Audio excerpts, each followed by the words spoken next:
Hello guys, today I've got the NAVEE GT3 Max electric scooter and I'm going to show you how you can easily fix that the dashboard in your scooter displays some error number. The first fix is that you can actually Google it. You can just place your name of your scooter like NAVEE GT3 Max and add the error name of course to it. Maybe not name but number.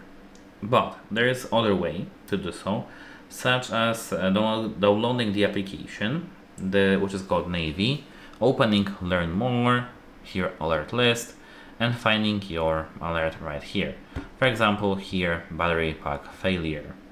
Please timely contact after sale service for detection and repair. Or here, not this one, brake failure. Please check that the brake level is returned to its position, otherwise it cannot run normally.